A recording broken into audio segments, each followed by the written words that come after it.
આજની ધર્મકથા. પ્રણામ. કનકરથ રાજકુમાર અને ઋષિકુમાર અનાયાસે થયેલી આ મૈત્રી કોઈ લોહીનો સંબંધ નહીં, લાગણીનો સંબંધ. અને જીવન ખરેખર બહુ સુચારું ચાલતું હોય એમાં લાગણીના સંબંધોની કિંમત બહુ મોટી હોય છે. આપણે કોઈ કમ્પેરિઝન કરવાના મૂડમાં ક્યારે જવું નહીં, અને જવાય બી નહીં કે ભાઈ લોહીનો સંબંધ વધારે સારો કે લાગણીનો. દરેક સંબંધો પોતપોતાના ઔચિત્યથી કામના હોય છે. પણ એટલું ચોક્કસ છે, લોહીના સંબંધો એ પૂર્વભવની અંદરમાં આપણે જેમની સાથે બહુ નિકટના કર્મો બાંધ્યા છે, શુભ કે અશુભ, એવા વ્યક્તિઓ સાથે જોડાયા હોય. અને લાગણીના સંબંધો એ આપણે જેને પૂર્વભવોમાં ઈચ્છ્યા હોય, જેની માટે શુભ કે અશુભ વિચાર્યું હોય, એ બધા સંબંધોથી આપણે મેળવીએ છીએ. આ બંને મન અને કર્મ, આ બંને દ્વારા મેળવાયેલા સંબંધો છે. કેટલાક સંબંધોથી આપણે એસ્કેપ કરી શકીએ અને કેટલાકથી ન કરી શકીએ, પણ આ સંબંધોનું મૂલ્ય આપણે ક્યારેય આંકી ન શકીએ એવું હોય છે. અને એટલે જ જીવનનો એક પણ સંબંધ આપણાથી બગડી જાય એવું વિચારણા, એવું આચરણ આપણા મનમાં, આપણા તન પર, આપણા જીવનમાં ન આવે એનું ધ્યાન રાખવું જોઈએ.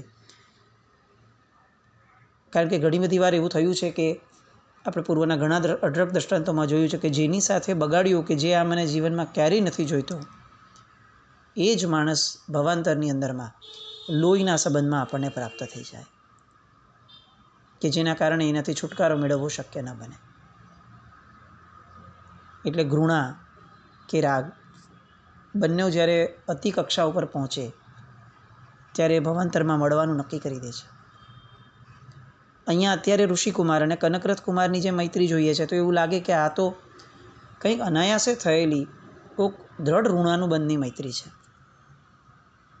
આપઘાત કરવા માટે અતિ તત્પર થયેલા કનકરથ રાજકુમારને અહીંયા હવે ઋષિકુમાર અટકાવે છે.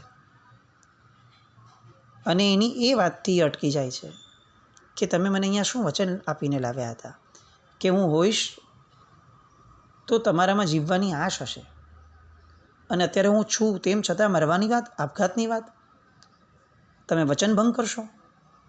સજ્જન વ્યક્તિ પોતાના વચનથી ફરે, અને અહીંયા અટકી ગયા. આ ક્લીન બોલ્ડ થઈ જવાય એવું અમોઘ શસ્ત્ર ઋષિકુમારે છોડ્યું. મને આપઘાત કરવાનો વિચાર ન જ આવવો જોઈએ, હું સાંભળું છું, સમજું છું, પણ હું શું કરું? અને ત્યારે ઋષિકુમાર કહે છે કે જો તમે જીવતા હશો તો ક્યારેક પણ ઋષિદત્તાને પામી શકશો, જીવતા જ નહીં હો તો કેવી રીતે પામશો? કનકરથ આકુળ વ્યાકુળ થઈ જાય છે. આ આવી અસંભવિત વાતો કેમ કરો છો તમે કુમાર? હવે આ ભાવમાં ઋષિદત્તા મને ક્યાંથી મળવાની, કેવી રીતે મળવાની? એ જીવતી હોય તો મળી શકે ને. મૃત્યુ પામેલી વ્યક્તિ એ કંઈ પુનઃજીવન થોડી થવાની છે. તમે આવી લાલચ આપીને મારા મનને તમે જે દિશામાં લઈ જવા ઈચ્છો છો, એ કૃપા કરીને એ દિશા પર ન જાઓ, કારણ કે પછીથી તો હું મારા મનને ક્યારેય નહીં વાળી શકું, પછી એ વિષાદને હું ક્યારેય પચાવી પણ નહીં શકું. અને ત્યારે ઋષિકુમાર કહે છે કે હા, મૃત્યુ પામેલી વ્યક્તિઓ જીવંત બની શકે છે. તમારો આ જ પ્રશ્ન હતો ને? એનો જવાબ છે હા. તમે અપૂર્વ સત્વ કેળવો અને જો તમે શ્રદ્ધાપૂર્વક જીવતા હો તો એ વ્યક્તિને પુનર્જીવિત કરવાની તાકાત એ તમારામાં આવી જાય છે. કનકરથ સ્તબ્ધ છે. આપણે જેને કહી શકાય ને કે within a fraction of second એક આખો યુટર્ન લાગણીઓનો, વિષાદની, વ્યથાની, દુઃખની વાતો કરનાર વ્યક્તિ, એને આ એક જ વાક્યથી જાણે જીવનની અંદરમાં આશાની એવડી મોટી કિરણ દેખાઈ ગઈ હોય, એ ઉજ્જવળતા દેખાઈ ગઈ હોય, એને પામવાની ઘેલછા જાગી ગઈ હોય, એ રીતનું એમની મનસ્થિતિનું સ્તર કાચી સેકન્ડમાં થઈ ગયું. ફરીથી બોલો ઋષિવર, શું તમે એને ક્યાંય જોઈ છે? એ જીવિત છે? તમને એવા કોઈ સમાચાર મળ્યા છે? તમે બોલો ઋષિકુમાર, મને તમારા પર પૂર્ણ શ્રદ્ધા છે. તમે કહો એટલું સત્વ તૈયાર કરવાની મારી તૈયારી પણ છે. તમે ફક્ત કહો, હું તમારી દરેક વાતને સત્ય માનું છું. પણ તમે બોલો કે ઋષિદત્તા જીવતી છે. તમે કહો. અને હવે ઋષિકુમાર મૌન છે. કનકરથ ઊભા થઈ ગયા. આ પ્રવાહને હવે કઈ રીતે રોકી શકવાના હતા? જે વસ્તુ જીવનની અંદરમાં ગુમાવી જ બેઠા છે એવું સ્વીકારી લીધું હોય, એની પ્રાપ્તિની કોઈ વાત પણ કરે તો પણ જીવન કહેવું એ એની પાછળ બહાવરું બની જાય. એ અત્યારે આ કનકરથ કુમાર અનુભવી રહ્યા છે. પલંગ પરથી તરત ઊભા થઈ ગયા. ઋષિકુમારના ખભા પકડી લીધા અને કીધું, આજીજી કરીને કીધું કે તમે મને કહો કે આવું કંઈક થયું છે અથવા આવું કંઈક થઈ શકે એમ છે. બસ તમે બોલો. કેમ બોલતા નથી? તમે બોલો. અને એક નાનકડા સ્મિત સાથે ઋષિકુમાર જાણે કોઈક રહસ્યની દાબડો એકદમ ધીરે ધીરે ધીરે ખોલતા હોય એવી રીતે કહે છે કે કુમાર, તમે પહેલાં મને વચન આપો કે તમે આપઘાત નહીં કરો, અગ્નિ સ્નાન નહીં કરો, પછી હું બીજી વાત તમને કરું. કનકરથ કાચી ક્ષણે વચન આપી દે છે કે લો, મેં તમને વચન આપ્યું, હું નહીં કરું. હવે બોલો. પેલા સુરસુંદર રાજા કલાકો સુધી મનાવે છે. એમના સેવકો રડી રડીને મનાવવા પ્રયત્ન કરે છે. અને તેમ છતાં કનકરથ એકના બે નથી થતા પોતાના વિચારથી. અને આજે કાચી સેકન્ડની અંદરમાં એ વચન આપી દે છે. આ વ્યક્તિની મનોસ્થિતિ સમજાવે છે. It's all psychological. આખું જીવન એ આપણે ફક્ત લાગણીઓથી જીવીએ છીએ. બહારના દુઃખો, બહારના સુખો, બહારની વ્યાધિઓ, બહારનો આનંદ, આ બધું જેટલું પણ છે એનું ચાલક બળ આપણું મન છે. દુઃખદ પરિસ્થિતિ પણ આપણને દુઃખદ ન બનાવી શકે જો આપણું મન એની અંદર સુખની કલ્પના કરી લે.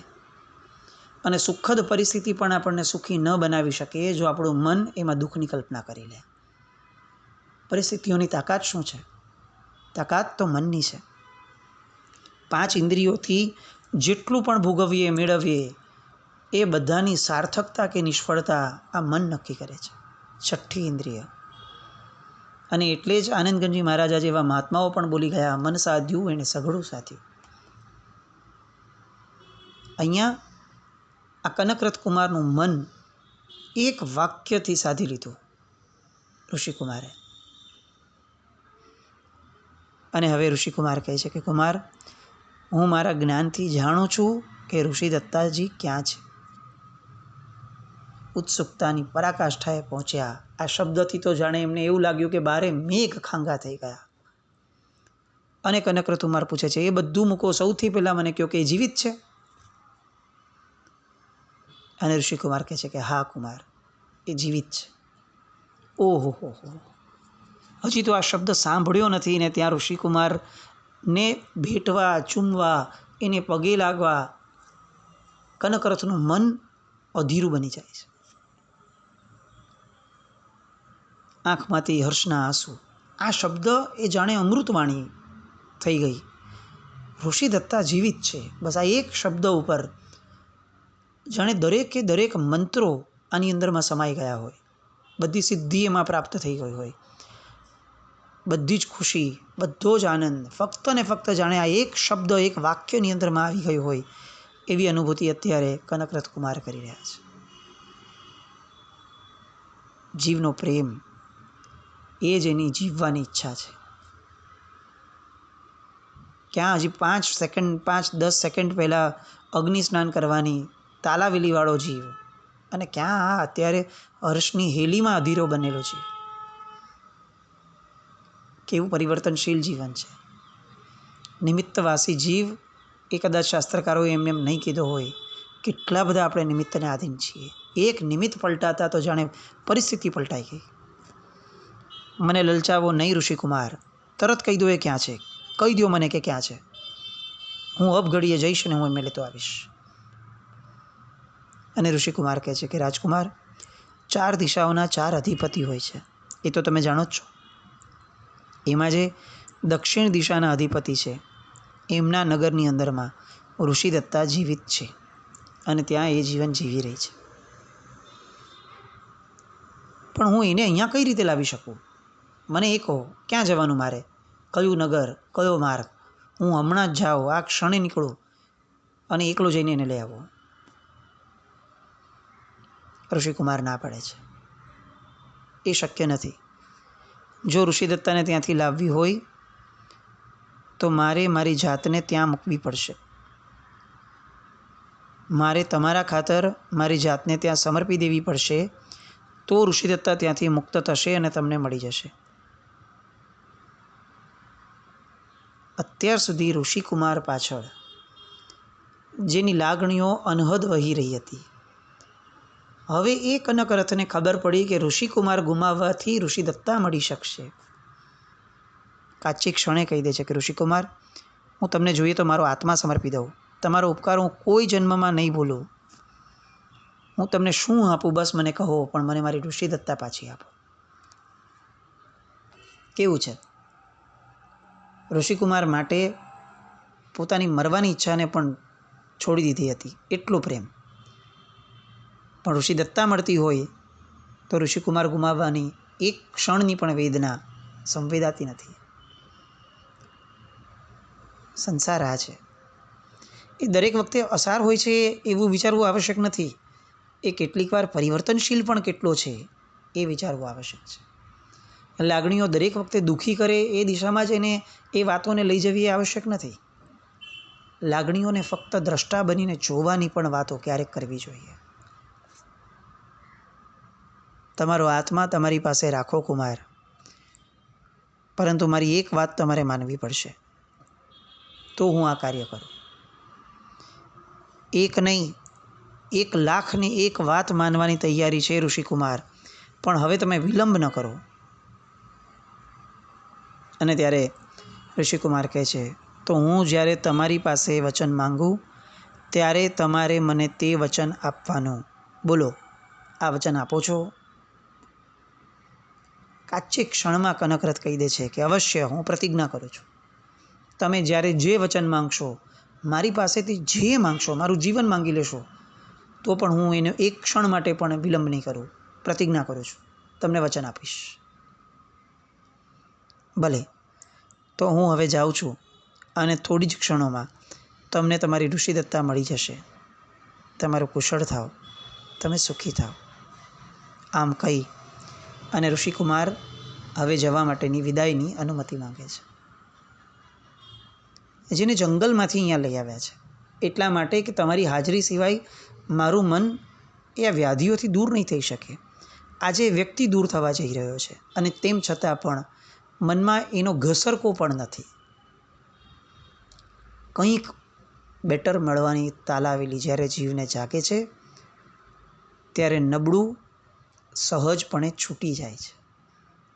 સામેની વસ્તુ એ છૂટવાના એક ક્ષણ માટેના પણ દુઃખની અંદરમાં પેલો જીવ ખસડાતો નથી. શાસ્ત્રકાર ભગવંતોએ મોક્ષની તાલાવેલી આવી ઊભી કરવાની કીધી. સંસાર છોડવો ન પડે, એ છૂટીએ જાય અને ખબર પણ ન પડે એવી મોક્ષની તાલાવેલી જાગે. અનંત સુખની તાલાવેલી એટલી બધી જાગે કે અહીંયાના ક્ષણિક સુખો, ભવિષ્યમાં દુઃખ આપનારા સુખો એ ક્યાં છૂટી જાય ખબર પણ ન પડે. માર્ગ આ છે. એક એક સુખને કે દુઃખને આમ જોઈ રાખવું કે જો આ દુઃખ છે, આ દુઃખ છે, આવું સતત મનને મનાવ્ય કરવું, પછી એને છોડવા માટેનો પ્રયત્ન ઊભો કરવો, સત્વ ફોરવવું, છોડવું, પાછું અંદરથી એની માટે ખેંચાણ ઊભું કરવું. આવી રીતે તો અનંત કાળે પણ આ સંસાર નહીં છૂટે આપણો. માર્ગ છે આ, મોક્ષની તાલાવેલી, મોક્ષના સુખનો રસાસ્વાદ ચાખવો. જેમણે રસાસ્વાદ ચાખ્યો છે એમના પ્રત્યે આકર્ષણ ઊભું કરવું, એમના પ્રત્યે અહોભાવ ઊભો કરવો, એમના પ્રત્યે તાદાત્મ્ય કેળવવું. જેવું આ થઈ જાય પછી સંસાર છોડવો ન પડે, છૂટી જાય. ઋષિદત્તા મળતી હોય તો ઋષિકુમાર છોડવા ન પડે, છૂટી જાય. ઋષિકુમાર તો ચાલ્યા ગયા. કનકરથે 2 હાથ જોડ્યા, મસ્તક નમાવ્યું. એમના ભવ્ય સમર્પણને હૃદયથી વંદી રહ્યા હતા. શું નિસ્વાર્થ મૈત્રી છે! મારી માટે એક લોહીનો સંબંધ નહીં, અને છતાંય કેટલું બધું છોડવાની એમણે તૈયારી દાખવી. મારા જીવનનો પ્રાણ કહી શકાય એવું તત્વ મારી પાસે લાવવા માટે, પોતાની જાતનું બલિદાન આપવા માટે તૈયાર થઈ ગયા. હવે ઋષિદત્તાના આવવાની પ્રતીક્ષા કરવામાં આ શયનખંડ ટૂંકો પડ્યો. જે પલંગ પરથી ઊભા થવાનો પણ વિચાર નહોતો આવતો, હવે એ ઓરડો આખો એટલા બધા આંટા લેવાતા ગયા. અજંપો છે ને એ જ છે કે જે માણસને જંપીને બેસવા ન દે. મૃત ઋષિદત્તા હવે મને જીવંત સ્વરૂપે મળવાની છે, જેના મિલનનું હવે તો મને સ્વપ્ન પણ મારું પતી ગયું હતું, એનું મિલન થવાનું છે, અને યથાર્થ મિલન થવાનું.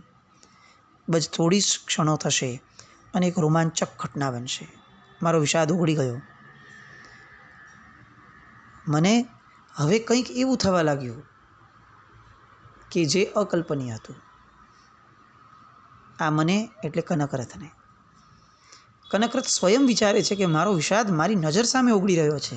મને કંઈક એવું થઈ રહ્યું છે કે જે મેં મારા જીવનમાં ક્યારેય નથી કલ્પ્યું. કદાચ જ્યારે પ્રથમવાર ઋષિદત્તા મળી હતી ત્યારે પણ જેટલો રોમાંચ ન હતો, આજે એના કરતાં કંઈક અધિક રોમાંચ એને જોવા માટેનો છે. ખોવાયેલું તત્વ મેળવવા માટે જીવ જેટલો પુરુષાર્થ કરે છે, એટલો પુરુષાર્થ એ તત્વને સાચવવા એણે કર્યો હોત તો એને ખોવાઈ જવા માટેનો વારો ના આવ્યો હોત. પણ આ હ્યુમન સાયકોલોજી છે. મળેલા તત્વની કિંમત નથી ઊભી થતી, બહુ ખોવાઈ ગયા પછીથી કિંમત નક્કી થાય છે. રોમે રોમે રોમાંચના ફૂલ ખીલ્યા. કોઈ અવ્યક્ત આનંદ એ આ કનકરથના હૃદયમાંથી ઉભરાઈ રહ્યો હતો. મહેલના ઝરૂખે મીનાને પોપટ આવીને બેસી ગયા. મોરના શોર જાણે શરૂ થયા હતા. મહેલમાં જીવંતતા દેખાતી હતી. દિવાલો પર અંકિત ચિત્રપટો એ જાણે ચૈતન્યથી ઉભરાઈ ગયા હોય, પુરાઈ ગયા હોય એવા દેખાતા હતા. શયન કક્ષની અંદરમાં સતત એક આમથી આમ આંટા લઈ રહ્યા હતા. ઋષિદત્તાનું સ્વાગત કરવા માટે શયનખંડના દ્વાર સુધી ઊભા હતા. અને એક ક્ષણ આવી પહોંચી. આ કોણ? દૂરથી આવેલું એક તત્વ, એક કન્યા, અપ્સરા સમી કન્યા. આ કોણ? આ ઋષિદત્તા છે? કનકરથની આંખો વિસ્ફરિત થઈ ગઈ. એ આગળ વધ્યો. એના 2 હાથ પ્રસારિત થઈ ગયા. નજીક જઈને જોયું, ખરેખર ઋષિદત્તા. એણે પોતાની આંખોને મસળી, ઉત્તરીય વસ્ત્રથી આંખને સાફ કરી. શું આ ખરેખર ઋષિદત્તા છે ને? મારી ભ્રમણા તો નથી ને? અને હજી કંઈક બોલવા જાય એ પહેલાં ઋષિદત્તાએ કનકરથને પ્રણામ કર્યા અને મધ વેરતા એ શબ્દો એના મુખમાંથી નીકળ્યા, નાથ, આપ કુશળ છો ને? આખું ને આખું આયુષ્ય ઓવારી જવાનું મન થાય એવી આ ક્ષણ. મોઢામાંથી એક શબ્દ ન નીકળ્યા. આમ પણ હર્ષનો સમય એવો છે કે જ્યારે મુખમાંથી શબ્દો નીકળ્યા ને તો સમજવું કે આ હર્ષ હજી અધૂરો છે. આપણે ત્યાં બહુ સરસ વાત ઋષભદેવ ભગવાનના સ્તવનની અંદરમાં દેવચંદ્રજી મહારાજ કહે છે કે હું કેટલા બધા જણને કહું છું કે તમે ત્યાં સિદ્ધોના પ્રદેશમાં જાઓ ને તો ત્યાંથી જઈ અને મને જરા કંઈક સંદેશો મોકલજો કે ભાઈ ત્યાં કેવી સ્થિતિ છે, શું છે, અને મારો આ સંદેશો એમના સુધી પહોંચાડીને મને ઉત્તર આપજો. પણ ખબર નહીં કેમ ત્યાં ગયેલો એ મને કંઈ જવાબ જ નથી આપતો. એ જાણે એટલા બધા હર્ષના અતિરેકમાં પોતે ખોવાઈ જાય છે, એ ગરકાવ થઈ જાય છે હર્ષમાં, કે નિશબ્દ થઈ જતા હશે. મારી વેદનાઓને પ્રત્યુત્તર આપવા માટે એમની પાસે કોઈ શબ્દો જ નહીં હોતા હશે. એ નિશબ્દ થઈ ગયા. કેમ? કારણ કે ત્યાં સુખનો અતિરેક છે, આત્યંતિક સુખ છે, અને જ્યાં અત્યંત સુખ હોય ત્યાં શબ્દ ન નીકળી શકે, ત્યાં ફક્ત અનુભૂતિઓ હોય. અહીંયા કનકરથ પાસે શબ્દો નથી હોતા. કંઈ જ બોલવા ઈચ્છે તો પણ નીકળી ન શકે એ સ્થિતિમાં બસ એ ઋષિદત્તાને વળગીને ઊભા રહી ગયા. આંખમાંથી સતત અશ્રુ જઈ રહ્યા છે. માંડ માંડ માંડ કેટલુંક સત્વ ફોરવીને કહે છે કે દેવી, તમને પુનઃ પ્રાપ્ત કરીને હું કુશળ નહીં, કૃતાર્થ બની ગયો છું. મને તમે નથી મળ્યા, મને મારું જીવન મળ્યું છે. અને ઋષિદત્તાને સાથે મહેલની અટ્ટાલિકામાં ગયા. ખુલ્લા આકાશની નીચે બંનેઓને ઊભા રહ્યા અને ફક્ત ઋષિદત્તાને નયનોથી માણવાનું કામ અહીંયા અત્યારે કનકરથ કરી રહ્યા છે. અને આ શું? અચાનક આકાશમાંથી પુષ્પવૃષ્ટિ થવા લાગી અને એક દિવ્ય ધ્વનિ ગુંજી ઉઠ્યો, મહાસતી ઋષિદત્તા જયતુ, મહાસતી ઋષિદત્તા જયતુ. આ શું થયું? કનકરથનું આશ્ચર્ય એક પછી એક સીમાડા વટાવી રહ્યું છે. આ દિવ્ય ઘટના, એના પ્રતિભાવ હવે શું આવવાના? ઋષિદત્તાને જોઈ અને જે આનંદ કનકરથે મેળવ્યો છે, એ ઋષિદત્તાને જોઈને હવે પેલા સુરસુંદર રાજા, પેલી રૂકમિણી, આ બધાનું શું થશે? એ કથાને માણવા આવતીકાલે ફરીથી મળીએ. જીનાજ્ઞા વિરુદ્ધ કંઈ પણ બોલાય તો મિચ્છામિ દુક્કડમ. જૈનમ જયતિ શાસન.